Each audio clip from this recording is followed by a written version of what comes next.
Are you just going to sit there like I'm not even here? I asked, my voice barely audible over the jazz quartet. She didn't flinch, didn't even look up. The flickering chandelier above her shimmered in her wine glass as she laughed at something her boss said.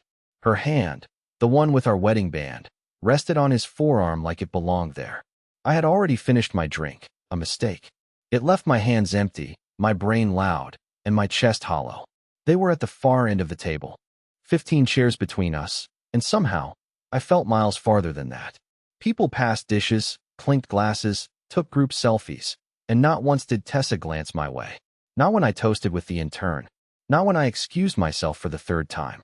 Not even when I stood behind her for a full minute, watching her whisper into her boss's ear. So I left. No coat. No goodbye. No drama. Down the hotel corridor, past the portraits of executives who probably cheated on their taxes and their wives, through the revolving door that squeaked slightly with every turn. Freedom, at last. I didn't check my phone until I hit the sidewalk. Cold air. Quiet. A valet trying not to laugh at my cheap shoes. That's when it buzzed. Tessa, where did you go? Seriously? Are you mad? Mad. No. Mad is an emotion that means someone still matters. I was done. But what she didn't know was that I wasn't heading home. Not this time. I didn't get in my car right away. I just stood there on the sidewalk like some forgotten extra in her story. I watched people arrive in shiny black cars, adjusting cufflinks and lipstick, while I stared at the message on my phone. Where did you go? Seriously? Are you mad? It didn't read like concern. It read like damage control. Like she needed me back in that room to keep the illusion from cracking. I didn't reply. Instead, I started walking. Past the hotel valet booth, past the underground parking ramp, past the glowing signs of overpriced restaurants filled with people pretending to enjoy each other. I didn't know where I was going, but I knew exactly where I wasn't. I wasn't going home. I wasn't going to sit in our living room and pretend that tonight didn't feel like a spotlight on everything that had been falling apart for months. Her emotional distance wasn't new, but tonight she made it public. I ended up at this 24-hour diner near 7th and Laurel, a place I hadn't been since college. It smelled like burnt toast and lemon cleaner. The waitress wore a ponytail so tight it looked like it hurt, and she greeted me with a smile that said she didn't care what brought me in. She was just glad someone finally walked through the door. I ordered black coffee and something I didn't touch. I sat in that cracked vinyl booth, staring out at nothing, thinking about the way her hand lingered on his. I thought about how she used to reach for mine under tables, just to feel close. Now she only reached when she wanted to borrow my car or needed help with groceries. That red dress she wore tonight, I hadn't seen it before. She didn't ask what I thought of it. She didn't even let me zip it up. My phone buzzed again. Tessa, I didn't mean to ignore you. You could have said something instead of just leaving. I read it 3 times. That's what got me. Not I'm sorry. Not let's talk. Just a passive-aggressive swipe at me for walking away after an hour of being treated like I wasn't there. That was her trick, making me question whether I was the one being dramatic. Whether I imagined the way her voice got brighter for everyone else, but flat for me. Whether I was just too sensitive. I didn't respond. I just sat there, gripping the ceramic mug, wondering how many other nights she'd been like that when I wasn't around to witness it. If this was how she acted with me present, what happened when I wasn't in the room? Then something strange happened. My phone lit up again, but it wasn't her. It was an Instagram notification. Tessa had been tagged in a photo. I clicked it. There she was, laughing, drink in hand, head tilted toward her boss. His hand was behind her chair. Her eyes sparkled in a way I hadn't seen in a long time. The caption? Power couple energy tonight, fire fire, #leadership dinner, #no plus ones needed. No plus ones. My blood ran cold. I was her plus one. At least, I thought I was. But apparently, I had already been edited out of the evening, before I even left. I sat frozen in that booth, the heat from the coffee long gone, my breath fogging up the diner's glass window. #no plus ones needed. That caption kept flashing in my head like a warning light. Not only had I been invisible at the party, I had been erased afterward. Like I never even existed in her evening, her image, or her plans. I clicked on the photo again, staring at her smile. It wasn't just a smile. It was a performance. The kind she gives when she knows eyes are on her. The poised, polished, perfect version of Tessa. It was the kind of smile that made people believe everything was fine, even when our house was quiet and our conversations had shrunk to, "Did you feed the cat?" and "Your mom called." But what caught my attention wasn't just the way she looked at him. It was the second tag in the post. Another name. One I didn't recognize at JulesWalker_87. I tapped the profile. Private account. No bio. No mutual friends. But the profile picture was blurry, just enough to be intentional. You could barely make out two figures and what looked like a beach in the background. I squinted. I zoomed. Nothing concrete.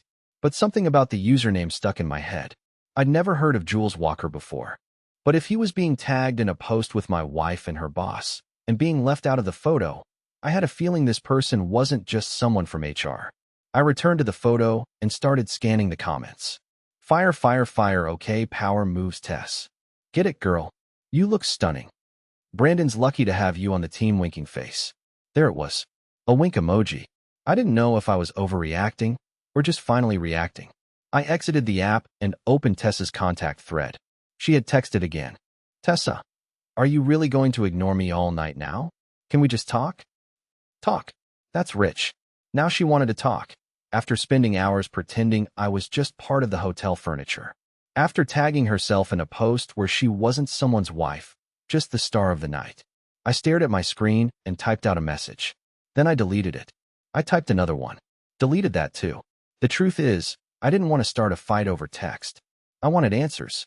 And something about that name, Jules Walker, had crawled under my skin and refused to leave. I pulled out my laptop from my backpack. Yeah, I brought it. I always do, even to events like this. Because when you're married to someone like Tessa, you get used to being bored in public. I connected to the diner's free Wi-Fi and started digging. Nothing came up for Jules Walker on LinkedIn in connection with Tessa's company. No Instagram hits aside from the private account. But then I remembered something. 2 months ago, Tessa lost her phone, or claimed to, and had to reset everything. She borrowed mine to log into some work contacts. I didn't think anything of it. But when I opened up my Apple ID history, something odd popped up under shared devices. An old iPad, one I didn't recognize, was still synced to my cloud. A device named JW iPad. My heart rate picked up. I clicked into it. And that's when I saw something that made my throat close up. A synced photo album, named Private. The last upload? Tonight, 9:41 p.m., exactly 15 minutes after I left the party. With shaking hands, I tapped the album. And what I saw in that first photo made my stomach drop. The photo took a few seconds to load. That horrible diner Wi-Fi stretched out the suspense like some kind of cosmic joke. My palms were sweating. I hadn't even touched the coffee since it turned to mud, and the waitress had stopped checking on me. I was the only person in the place now, just me, the buzzing lights, and the moment that was about to divide my life into before and after. Finally, the image sharpened. At first glance, it looked harmless, a shot from the ballroom. Tessa in that red dress, mid-laugh, head tilted back. She was seated, but what caught my attention wasn't her expression, it was where the photo was taken from. It wasn't a press photo. It wasn't from someone standing at the other end of the room. No, this was taken from close up, across the table. Intimate angle. Slightly tilted. Like someone was watching her. Like someone thought they had the right to. And then I saw it. Her hand. Beneath the table, underneath that flowing red fabric, her hand was on someone's thigh. You could just barely see the black suit pants in the lower corner of the frame. The shot wasn't framed by accident. Whoever took it wanted to capture that. Wanted to remember that moment, the one she thought no one else could see. I sat back like I'd been punched in the gut. I stared at that photo for a full minute before swiping. There were more. Second photo, a selfie. Not of Tessa, of a man, smirking into the front-facing camera in what looked like the hotel's elevator. Same suit pants. No face, just his mouth and chin. But the caption? Power move. Wait for the text. I stared at that line. Wait for the text. My text. My blood ran cold. It wasn't just about her ignoring me anymore. This was layered. This was intentional. There was a game being played, and I wasn't a player. I was the punchline. I backed out of the photo album and checked the device info again. The iPad had been active all week. Synced locations showed up in the history. Office. Hotel. A rooftop bar 3 nights ago. She told me she was working late that night. Budget reports, she said. I even left food in the oven for her. I fell asleep waiting. She came home at 1:27 a.m., said nothing, crawled into bed, and turned away from me. It all clicked. The emotional distance. The way she dressed differently lately. Her sudden obsession with keeping her phone face down. Her late-night strategy calls with her AirPods in. Even the way she'd started joking about open marriages after we watched that documentary last month. I thought she was just being cheeky. Now, I was realizing she might have been testing the waters, soft-launching an exit plan. Or worse, seeing how much she could get away with before I noticed. I felt this dull roar in my ears. It wasn't rage. Not yet. It was grief in disguise. The slow-motion kind where you don't cry, you just stop feeling. Because if you let it all hit at once, you'd crack open and never come back together. Then my phone buzzed again. Tessa, are you really not answering me? You're being immature. Can we just talk like adults? I stared at that message and laughed, an actual laugh. The kind of hollow chuckle you let out when someone steps on your throat and then asks why you're not being cheerful. Talk like adults? That was rich, coming from the woman whose hand was under another man's table an hour ago, while I smiled politely at strangers and tried not to fall apart. I didn't respond. Instead, I downloaded every photo from that iPad to my own cloud storage, disabled syncing from her account, and renamed the device. I called it I Know Now. Then I ordered a slice of pie I wasn't going to eat, pulled out a notepad from my laptop sleeve, and began writing everything down. Every time she lied. Every odd behavior. Every day that now made more sense than it should. If she wanted a conversation, she was going to get one. But it would be on my terms. And next time we spoke, I wouldn't be the one sitting silently in the background. I stayed at that diner until nearly 3 a.m. The waitress stopped asking if I needed anything. She just dropped off a second slice of pie without saying a word and gave me a soft, pitying look. She probably thought I was going through a breakup. If only it were that clean. Breakups at least come with clarity. This was a slow leak in a sealed room. I filled 3 pages of my notepad. Every lie I remembered. Every strange behavior that I brushed off over the last year. The phone always flipped upside down. The shower running longer than needed. The weekend retreat, she went on with no photos. The coworker happy hours that suddenly stopped being open to spouses. The time she came home wearing perfume I didn't recognize, told me it was a sample someone gave her at work.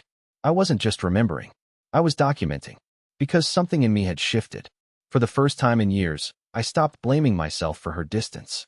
I stopped wondering if I was boring, or too sensitive, or not ambitious enough.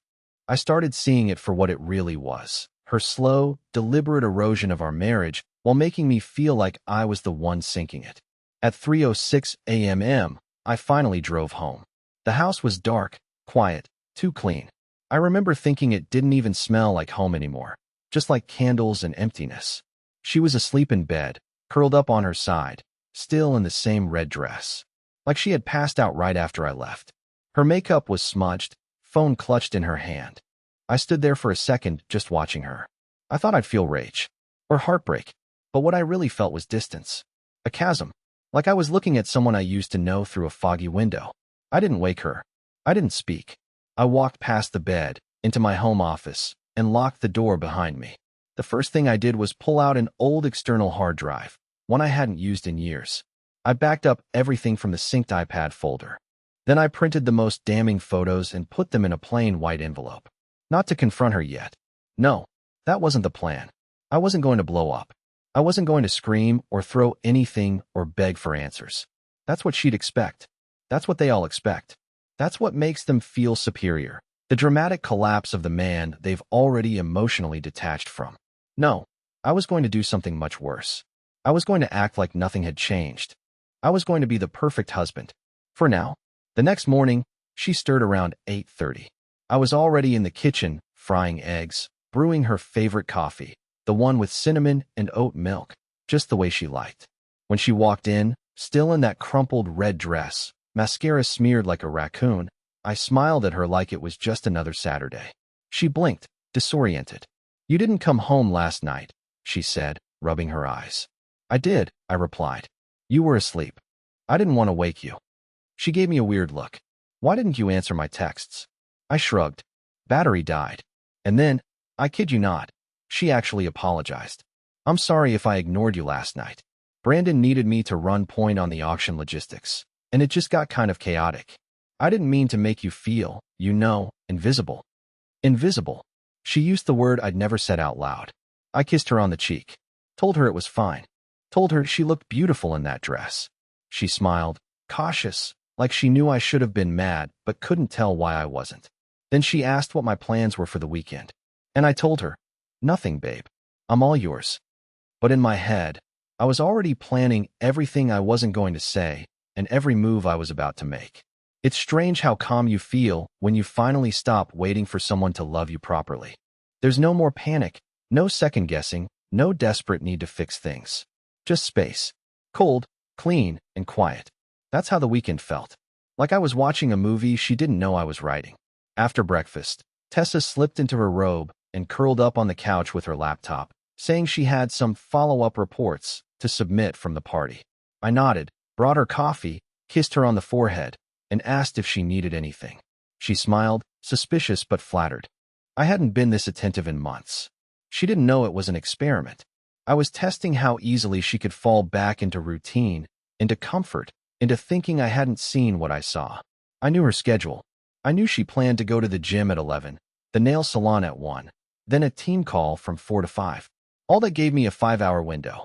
The moment she left the house, I got to work. First, I opened her laptop. No password. Classic. She was arrogant that way. She thought keeping her phone close was enough. I didn't go digging through her emails or chats. That's not where the truth hides. People are too smart for that now. But the desktop? She had a folder labeled Q4 Event Concepts. Boring name. I opened it. Inside, there were 23 documents, all with clean names like Vendor Deck, PPTX, and Sponsorship Breakdown, XLSX. Except one. One stood out. It was named Hotel Budget Draft, Do Not Use. Docs. I opened it. My stomach turned. It was a list of expenses, not for an event, but for a 2-night hotel stay. Multiple entries. Room service. In-room dining for 2. A charge from a wine delivery app. And at the bottom, under Notes for Reimbursement, someone had typed, use as template if repeating mid-November. Ask Jules if he wants same room. My vision went black around the edges. Jules. The Jules. The mystery tag. The private account. This was no coincidence. But it got worse. I checked the document's properties. Last modified, 2 days ago. Last edited by JW iPad. She didn't even create the file. He did. And she saved it. I emailed the file to myself, deleted the trace, and closed her laptop like it hadn't just punched a hole in the last scrap of hope I had left. But I wasn't done. I moved to the bedroom and opened the drawer where she kept her travel stuff. I found her passport, her extra charger, and a tiny leather folder, the one she took on work trips. Inside, an unused room key card. Not from a hotel chain I recognized. I Googled the name printed faintly on the card, the Mornwell Suites. Boutique. Upscale. 2 cities over. I made a reservation. 1 night. Just me. Not for revenge. Not yet. I needed to see it. Needed to sit in that room. Smell the air. Feel the bed she shared with someone else. Not because I was a masochist, but because I wanted to burn it into my memory before I erased it from my life. Tessa returned home around 6, talking about traffic and her broken nail. She didn't notice the drawer was slightly off. She didn't notice her file had been opened. She definitely didn't notice the look on my face when I handed her her favorite blanket and asked if she wanted to watch that cheesy crime documentary she liked. She laughed. Who are you this weekend? I smiled. Your husband. She leaned over and kissed me. I let her.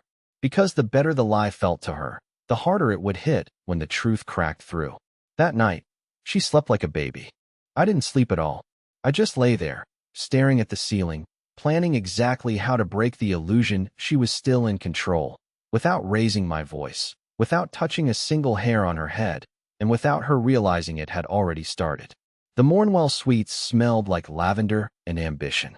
The kind of hotel where everything's either velvet or marble, and the staff smiles without ever making eye contact.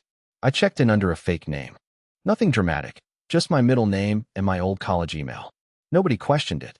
You could tell this place thrived on discretion. Room 412. Top floor. Corner unit. King bed. Rainfall shower. I knew the layout already. I had found a photo of it online, taken from the same angle as one of the images in that private album synced to Jules' iPad. Same bedspread. Same abstract painting above the headboard. Even the same gold floor lamp near the window. I stood in the middle of the room and tried to imagine her in it, laughing, undressing, pressing her body against a man who wasn't me. But I didn't cry. I didn't scream. I didn't even feel humiliated anymore. I felt ready. I spent exactly 20 minutes in the room. Just enough to take my own photos, note the scent of the bath products, scan the QR code on the in-room dining menu. Then I left. Checked out. Walked across the street to a cafe and began uploading everything to a folder on a private server. Not to expose her publicly. That was never the goal. I wasn't interested in revenge porn or digital rage. I wasn't even going to tell her what I knew. I wanted her to tell me. Because that's what people like her don't expect. Silence. Calm. A man who knows but doesn't show his hand. They expect yelling. Chaos. Theatrics. But when you look them in the eye with stillness, it terrifies them. And I wanted to watch her fall apart, piece by piece, from the inside out. By Monday morning, I had created a plan. And it started with something simple. I made breakfast again. Blueberry pancakes. Almond butter. Her favorite fresh-pressed juice from that overpriced organic place downtown. She walked into the kitchen in leggings and a messy bun, scrolling her phone, smiling like everything was normal.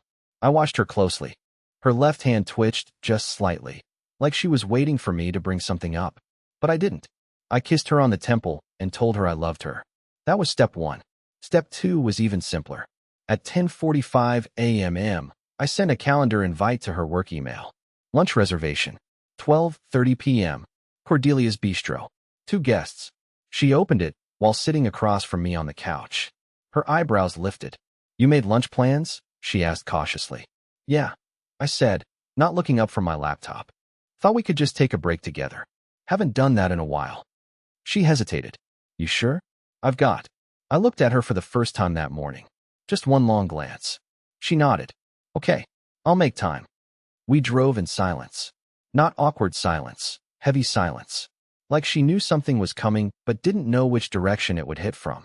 I saw her fidgeting with her necklace in the mirror, checking her teeth. She looked nervous. Cordelia's was quiet that afternoon. The host seated us in the back corner, away from windows, away from everyone. I ordered water. She ordered wine. And just as the server walked away, I pulled out a small envelope and set it on the table between us. Her face dropped. Not dramatically, just enough to confirm everything. Tessa, I said, calm as ice. You have exactly one chance to tell me the truth. Just one. She blinked. What is that? Evidence, I replied. But I'd rather hear it from you. She didn't touch the envelope. She touched her wine glass. She didn't speak for a full 10 seconds. Then she laughed. That same fake, rehearsed laugh she gave at the boss's party. I don't know what kind of drama you think. Stop. She froze. I never used that tone with her before. I wasn't yelling. I wasn't threatening. I was done pretending. This is your one moment to be honest with me, I said. Not because I'm stupid. Not because I don't know. But because I want to hear if you're capable of telling the truth without being forced. She stared at the envelope. Her hand trembled slightly. Then she whispered, How long have you known? I didn't smile. I didn't answer. Because it wasn't about how long I had known. It was about how quickly she folded when the lie finally cracked open. And we hadn't even gotten to the real part yet. The moment she asked, How long have you known? I realized something strange. I didn't hate her. I should have. I wanted to. But hate means you're still emotionally invested. And what I felt, sitting across from her while she shook in the dim light of Cordelia's, wasn't hatred. It was detachment.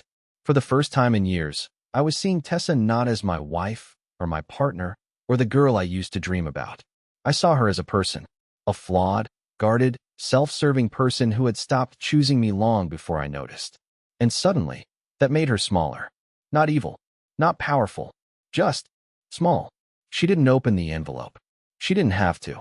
Her eyes darted around like someone waiting to be arrested. But I didn't push her. I let her sit in that silence. She bit her lip and looked down at her wine. I didn't plan for it to happen, she finally whispered. I didn't mean for things to go this far.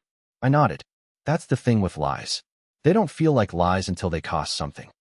She looked up at me, and I swear, for a brief second, she thought I was going to forgive her.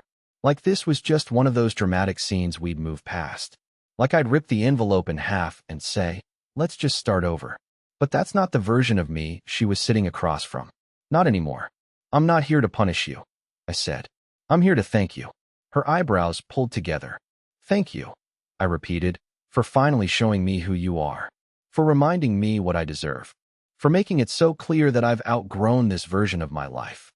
She opened her mouth to speak, but I kept going. I already spoke to a lawyer. Quietly. Last week. The paperwork is ready. You won't be embarrassed. You won't be exposed. I'll keep everything private, as long as you don't fight me. She went pale. You're serious? I've never been more serious. She looked like she might cry, but no tears came. Just silence.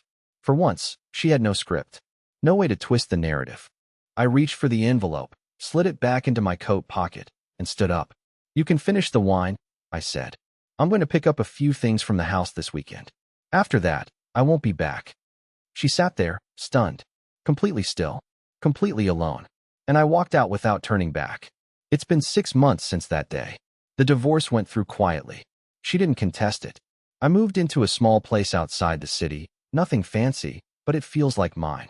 Clean walls, no ghosts, no half-truths buried in the carpet. I go on walks now. I read more. I stopped checking my phone like it held landmines.